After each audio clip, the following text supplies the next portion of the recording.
पूरे देश में ये जो घटना हुई है, इस घटना को लेके कमजोर वर्गों में आक्रोश है। सबका ध्यान परिवार की तरफ। आज ऐसी स्थिति है देश में, कमजोर वर्ग का ना राष्ट्रपति सेफ है, ना चीफ जस्टिस सेफ है, और ना ही एडीजीपी लेवल का अधिकारी सेफ। और आज जो घटना हुई, मेरे आने का सबसे बड़ा कारण यह था, कल पंचायत रखी गई परिवार द्वारा। परिवार ने 31 लोगों की कमेटी बनाई, इसमें पढ़े लिखे लोग हैं, पत्रकार हैं, एडवोकेट हैं, जस्टिस हैं, और तमाम तरह के जो क्लास 1 के अधिकारी हैं, पूर्व अधिकारी हैं। तो मुझे कल आना था, लेकिन आज इसलिए आना पड़ा कि सुबह यहाँ की सरकार के इशारे पे पुलिस ने बिना परिवार की परमिशन के पूरन भाई साहब के शव को जिस तरह से बेइज्जत करने के लिए बिना सहमति के पोस्टमार्टम के लिए उठाया है, उससे यह स्पष्ट हो गया है कि संवेदना सरकार की मर गई।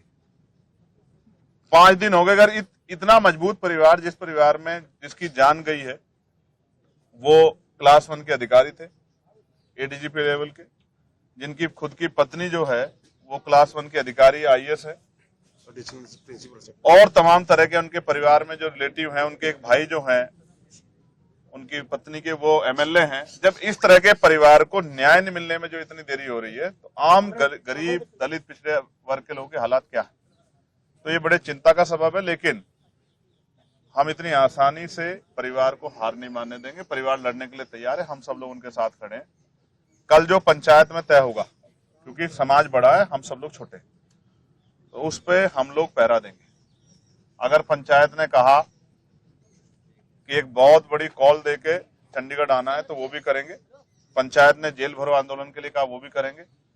पंचायत ने जो भी आदेश दिया, हम लोग उसको पालन करेंगे, क्योंकि मैं पूरन भाई साहब को पहले से जानता हूं।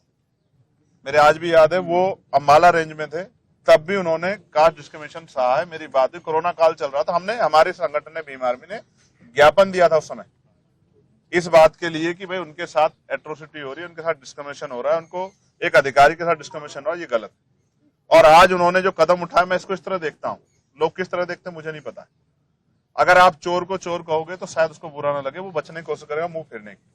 लेकिन अगर आप ईमानदार को चोर कहोगे तो फिर उसको तकलीफ होगी। एक ईमानदार आदमी जिसके ऊपर इतना बड़ा एलिगेशन लगाया गया और एक कमेटी बना के जो है उस एलिगेशन को प्रूव करने की कोशिश की गई, शायद इस बात के भार को वो नहीं सह पाए, वरना जीवन सबके लिए जरूरी है। उन्होंने इसलिए कदम उठाया, उन्हें लगा कि उनको जीते जी न्याय नहीं मिलेगा, लेकिन मरने के बाद शायद पुलिस, प्रशासन, सरकार और मेरा समाज मेरी बात को सुनेगा।